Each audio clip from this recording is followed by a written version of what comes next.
Lumière sur la féerie de la maison illuminée de Crotenay près de Champagnole dans le Jura. Chaque année, cette maison se pare de couleurs chatoyantes et scintille de mille feux. Et ça pour le plus grand bonheur des passants, des voisins, des spectateurs venant parfois de loin. Petits et grands se laissent éblouir par la magie de ces illuminations. Une véritable symphonie de sons et lumière qui ne doit rien au hasard, mais qui est savamment orchestrée depuis plusieurs années par Théo Vaudry, bientôt 22 ans. Il est notre invité ce matin. Bonjour Théo. Salut Cynthia, salut Totem. Alors, est-ce que tu peux nous rappeler depuis quand tu t'es lancé dans cette aventure lumineuse ? Est-ce que tu te souviens comment tout a commencé ? Alors je me rappelle, c'était il y a 10 ans, à peu près 10-12 ans. J'ai commencé à reprendre le relais après mon papa qui installait une ou deux guirlandes sur la maison. Donc c'est à ce moment-là que j'ai commencé à prendre le relais et à acheter au fur et à mesure des nouvelles choses pour embellir d'année après année les décos.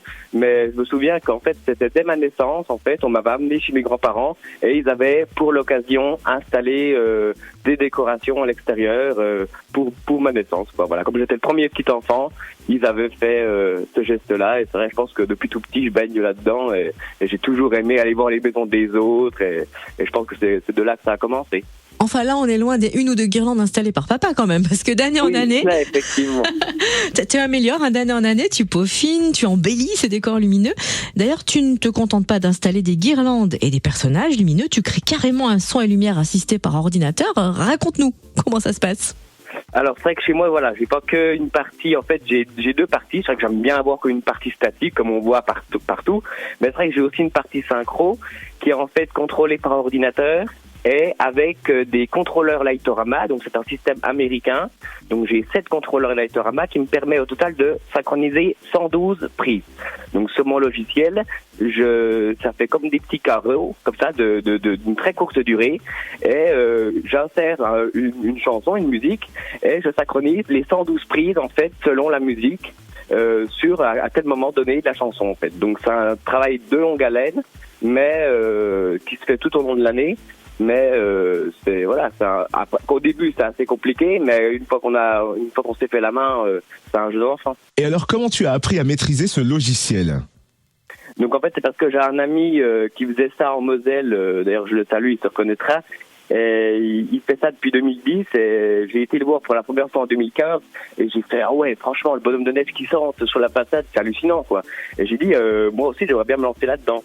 Donc au début il m'a un petit peu aidé, il m'a envoyé ses premières synchros qu'il avait fait, j'ai vu comment ça fonctionnait, je me suis renseigné sur les forums, tout ça, j'ai vu que les Américains utilisaient ça aussi. J'ai débuté en 2018 avec deux premiers contrôleurs, puis mon Olaf qui chante que j'avais fait. Et voilà, c'est de là que ça a commencé. Et puis depuis, je pense que je ne referai pas marche arrière parce que c'est tellement hallucinant de voir ça que même moi, tous les soirs, je regarde ça pendant 4 heures.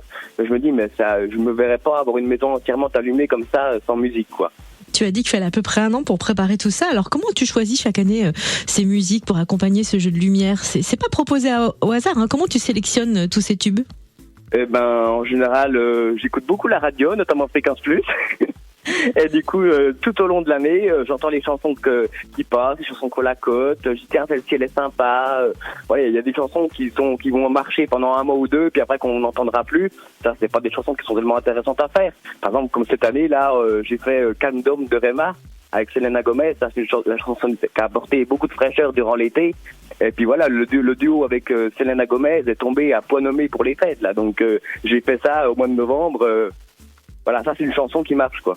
Par exemple. Donc tout au long de l'année, tu as un petit carnet ou ton téléphone à portée de main et tu notes les tubes qui sont susceptibles d'être choisis. C'est ça, j'en ai fait à peu près, j'en ai fait une dizaine, voilà, j'ai fait Juliette Armanet, j'ai fait celle de Christophe Willem, voilà, j'en ai fait une dizaine. Il n'y a pas besoin d'en faire 50 000 par an, hein. Voilà, entre 5 et 10, histoire pour dire qu'on en a fait, parce que durant l'année, il y en a beaucoup plus de chansons qui sortent. Mais toutes ne valent pas d'être en fait ressorties à Noël, quoi. Il y en a beaucoup qui sortent durant l'été et après à Noël, souvent elles sont oubliées. Donc c'est pour ça sert à rien de faire une chanson au mois de mars pour qu'à Noël, plus personne s'en souvienne, quoi. Et il y a quand même quelques chansons de Noël du type Mariah Carey, All I Want for Christmas Is You. Ah celle-ci, on la décongèle chaque année, oui, pour pour Noël, oui. Donc voilà, à 18h, tous les chants de Noël passent entre 18h et 19h. Et cette année, j'ai fait des nouveaux chants de Noël, un duo qui est américain, pareil, You Make Feel It Christmas, qui date de quelques années, mais c'est des chansons de Noël que j'avais pas. Donc j'ai dit bon, ça sert pas de les faire. Parce que bon, les chansons de Noël, c'est vrai que j'en ai déjà bien, j'en ai même plus de 40, je crois, de chansons de Noël, donc au bout d'un moment, on a fait le tour, quoi. Alors ça, c'est pour le côté musique, mais on va jeter un coup d'œil à l'envers du décor. On va parler de tes installations en chiffres, car tout est colossal. La longueur des guirlandes se mesure en kilomètres, c'est ça ? Oui, je pense que je dois avoir bien 3-4 km de guirlandes électriques, au total. Et en cette période de sobriété énergétique, t'as dû revoir ta façon de faire. Comment tu t'es organisé ? Alors, c'était le gros dilemme cette année, oui, ça fait partie des nouveautés, hein. Les gens me disent qu'est-ce qu'il y a comme nouveau cette année, il y a l'aménagement des horaires. Et c'est vrai qu'au niveau des horaires, ça reste inchangé, hein, toujours 17h, 21h. Mais dû au fait que je n'habite plus à Crotenay, du coup, j'ai décidé, jusqu'aux vacances scolaires, de allumer les vendredis, samedis et dimanches. Ça ciblera en plus le public, voilà, sur les week-ends. Voilà, c'est que la semaine, les autres années, j'avais un peu moins de monde la semaine. Les enfants école, les gens travaillent, voilà. Donc, j'ai préféré vraiment cibler cette année les week-ends pour la sobriété énergétique. Et au moins, j'apporte ma pierre à l'édifice, quoi. Donc, rendez-vous à Crotenay, dans le Jura, près de Champagnole, au 9 rue du Clos de la Forge, pour découvrir cette somptueuse maison illuminée.